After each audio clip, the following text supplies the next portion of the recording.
Hey, salut les amis, salut c'est Injec. Bon, on va faire un nouvel essai aujourd'hui. On est un petit peu en dehors de mes standards, mais on va essayer une autre moto d'un autre style. Je vous présente l'essai de cette magnifique Honda CBF 125. C'est parti, générique. Oh la vache! Oh la vache!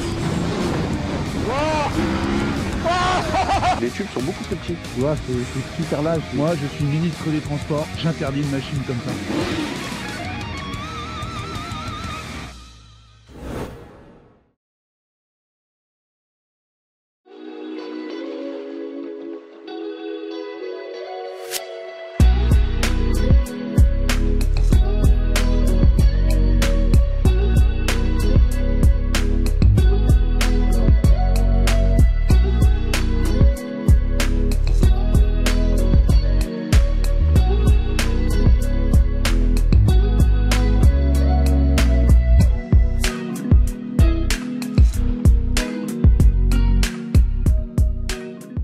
Ça y est les amis, on est sur la CBF 125. Bon, t'as vu, je commence pas la vidéo comme d'habitude parce que cette moto elle est à moi, plus particulièrement à ma chérie, que je lui ai pris pour qu'elle puisse apprendre à faire du 2 roues. Donc je vais vous expliquer, vous verrez que c'est la meilleure moto pour apprendre le 2 roues.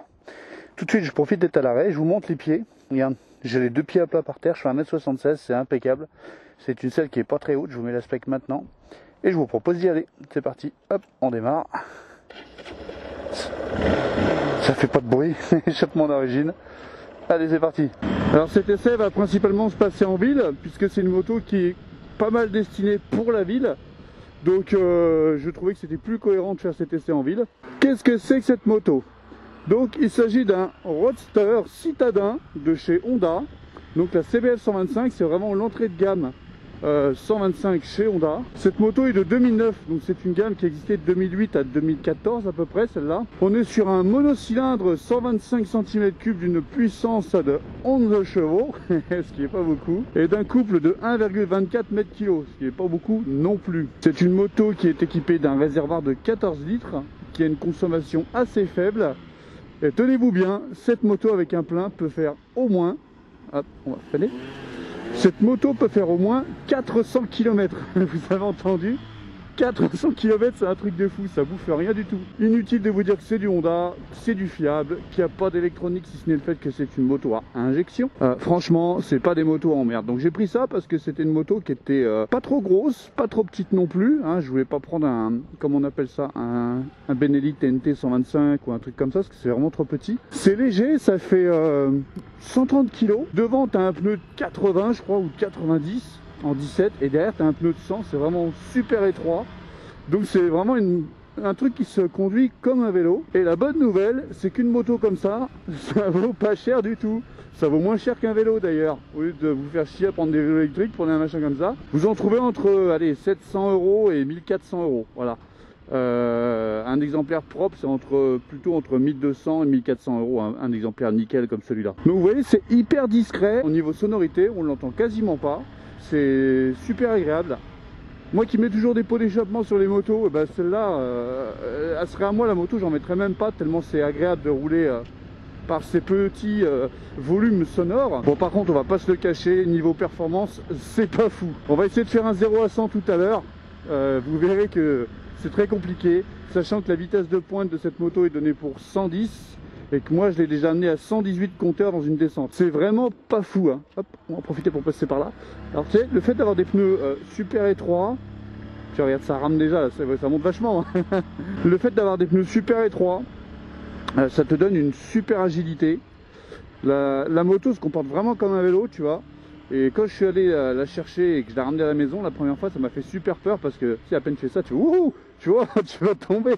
En fait, c'est comme un vélo, c'est exactement pareil. C'est un vélo, mais motorisé. Donc, on est sur une moto qui est assez accueillante au niveau de la selle, tu vois. Hop, je me serre, hop, je me recule, j'ai vachement de place. Et la selle passager est super grande aussi. Les cale-pieds sont hyper rembourrés. C'est vraiment accueillant. C'est une moto qui est fabriquée en Inde, pour info, qui est très vendue en Inde et très vendue en Europe aussi. Alors ça, c'est une moto, quand elle était neuve, elle valait 2200 € à peu près. Donc elle a été remplacée par le modèle 2021 qui est Euro 5. Bon, elle avait été remplacée entre temps, je crois. Aujourd'hui, on a 2700 € sur la Honda.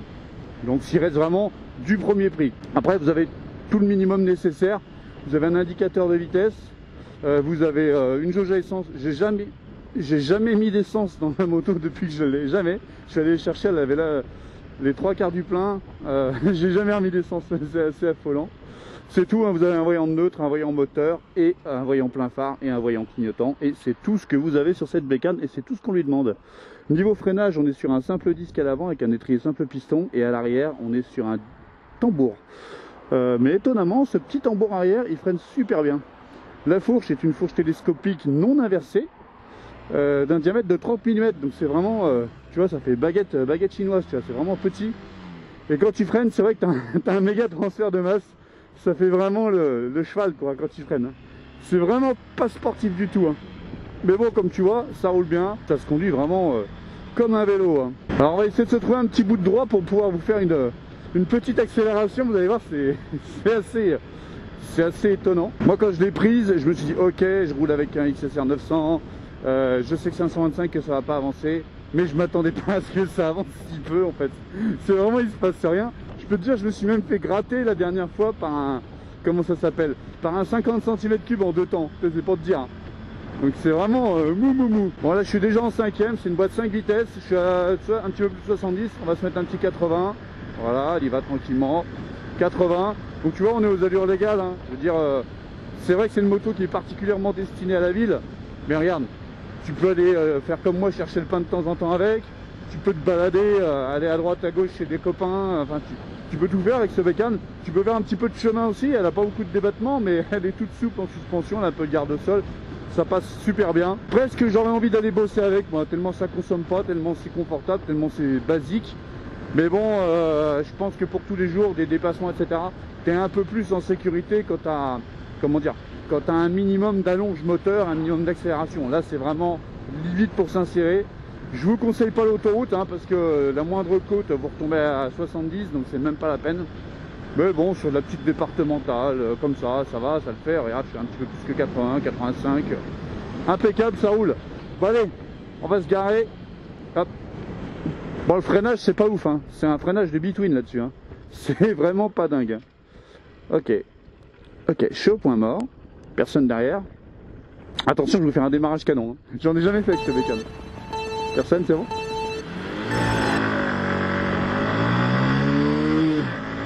Allez. Bon, je fais 90 kg équipé, hein. Donc faut pardonner un petit peu cette petite moto. Allez, on va bientôt arriver à 100. Non, pas encore. Est-ce qu'on va y arriver?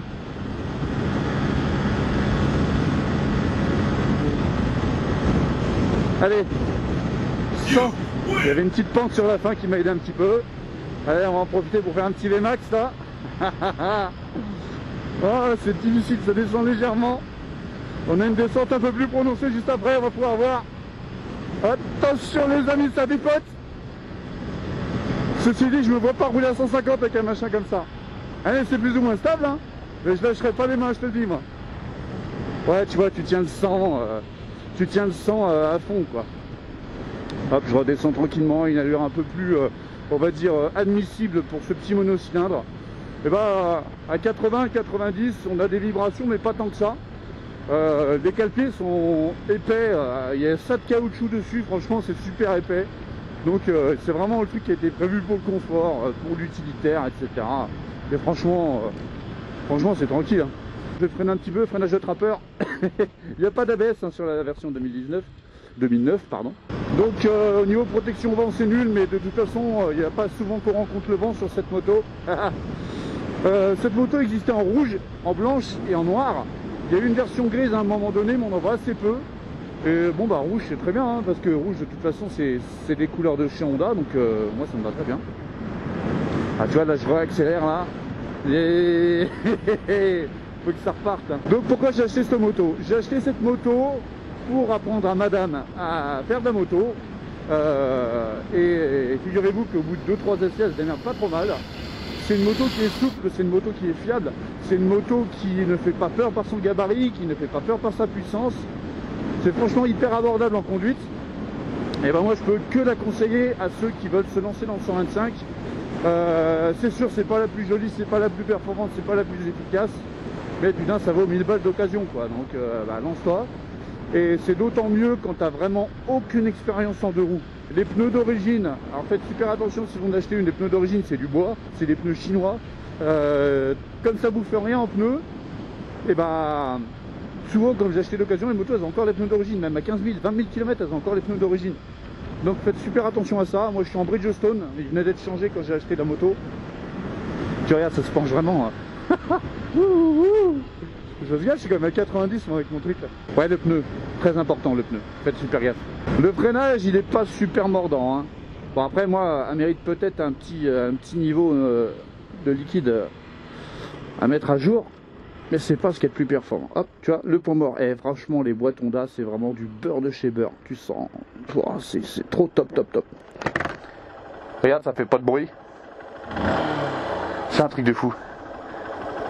Dites-moi ce que vous en pensez en commentaire de cette moto pour commencer. Dites-moi aussi avec quoi vous commenceriez si vous deviez faire apprendre la moto à quelqu'un sur un 125. Vous prendriez quoi vous? Tu vois, en ville c'est vraiment pas mal hein. Là dans mon village c'est vraiment des petites rues, alors tu vois c'est hop, hop, ça y va tout seul. Tu sais que la dernière fois je l'ai pris, j'ai dû faire à peu près 100 bornes avec. Quand je suis rentré et que j'ai repris la XSR le lendemain hein, pourtant. Oh, la XSR ça m'a paru un bout de bois derrière. C'est tellement souple ça. Ça te donne envie de t'acheter un petit casque jet et d'aller chercher le pain ou d'aller boire un panaché en terrasse avec tes copains, tu vois. Comment ça, il n'y a plus de terrasse? Je suis pas au courant. Donc si vous voulez acheter une moto comme ça, bah n'hésitez pas à me poser des questions, je vous orienterai. C'est pas une mauvaise affaire, hein. C'est pas le genre de moto où vous perdez de l'argent dessus. L'entretien c'est ultra basique, un filtre à essence 10 balles, un filtre à huile 10 balles, un filtre à air 10 balles. C'est la moto 10 balles celle-là, tu vois, c'est la moto du marché. Allez, 10 balles. Non, c'est super simple et franchement c'est vraiment pas un mauvais choix. Prenez-les avec des carénages en bon état comme celle-là. Celle-là elle est vraiment clinique. Prenez-la pas pétée parce que bon après les carénages ça coûte cher par rapport à ce que c'est la moto. Vous prenez une moto qui est propre, qui a un petit peu en mal d'amour au niveau entretien, vous la retapez correctement et franchement vous avez une brette sur laquelle vous perdrez jamais d'argent quoi. Et c'est franchement tranquille pour du commute. Après c'est vrai que sortir de la ville c'est pas voilà, c'est pas fou quoi, voilà, ça manque un petit peu, mais franchement pour ce que c'est faire et surtout en ville, principalement en ville, c'est largement suffisant. Donc voilà pour cette petite moto, je suis très content de cet achat. Et les amis, il est temps pour moi de vous laisser. Dites-moi si vous voulez que je vous refasse des essais en 125, pourquoi pas. Bon, après c'est pas mon kiff hein, je vous cache pas, mais bon il y a des gens qui peuvent être intéressés. Si vous voulez suivre les progrès de mon petit panda, ma petite rideuse panda, j'essaierai de vous donner des infos, savoir où est-ce qu'elle en est. Et puis bah sur ce, je vous souhaite une très bonne journée et puis je vous dis à la prochaine. Salut, salut. VMAX.